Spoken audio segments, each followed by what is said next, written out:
Understand.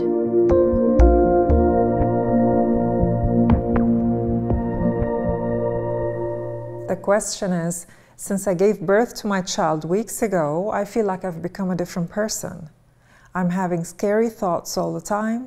I am unable to love my child. I'm crying all day and regretting my decision to have a child, even though I wanted it so badly.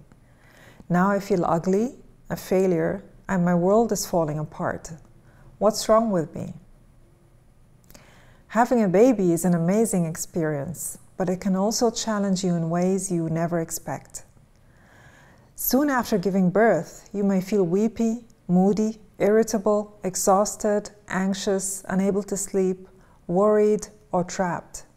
These feelings are known as the baby blues or postpartum blues, which are normal during the first couple of weeks after childbirth.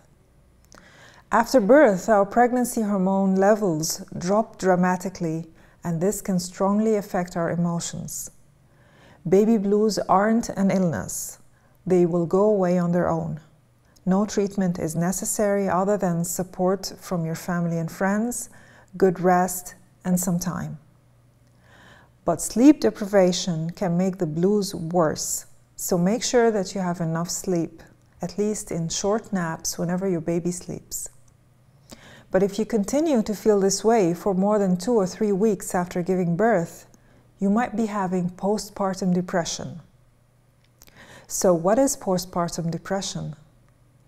Postpartum depression is more than just baby blues. It can range from mild symptoms that go away without treatment, all the way up to postpartum psychosis, which, if left untreated, may be responsible for tragic murders of children. You may have one or more signs of the postpartum depression, but you should get the diagnosis only from your doctor. And here's a list of possible symptoms. No one knows for sure what causes postpartum depression. We think that the sudden changes in hormones after you're giving birth may trigger changes in the brain in some susceptible women. Just as smaller changes in hormones can affect our mood before the menstrual period, for example. It is very important to know that postpartum depression is treatable with medical help.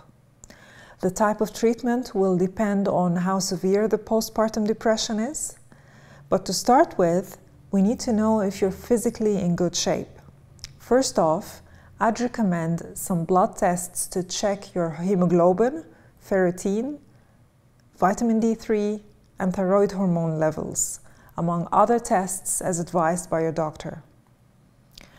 Treating any nutritional deficiencies is very important at this phase. After making sure that your physical health is on the right track, we might need to prescribe medications such as antidepressants as well as psychotherapy. If you're breastfeeding, you need to talk with your doctor about issues involved in taking antidepressants, as some of these can be passed into the breast milk. You might also want to join a support group with other mothers to talk about the issue, or have support from your family and friends about your feelings, so talk to them. Do not spend a lot of time alone. Get dressed and leave the house as much as you can for short walks or for running small errands. In the worst case scenario, you may be having postpartum psychosis or postpartum depression with psychotic features. If you've had a baby within the last 12 months and are experiencing some of these symptoms, mainly mania, hallucinations, confusion, and delusions, in this case, the situation is life-threatening for you and your child. It's a medical emergency that requires immediate hospitalization for 12 weeks. The mother, in case of postpartum psychosis, is usually not aware of her behavior, so her family and friends need to observe her and report any abnormal behavior to her doctor. So to sum things up, baby blues is normal. Postpartum depression might need medical assessment and help.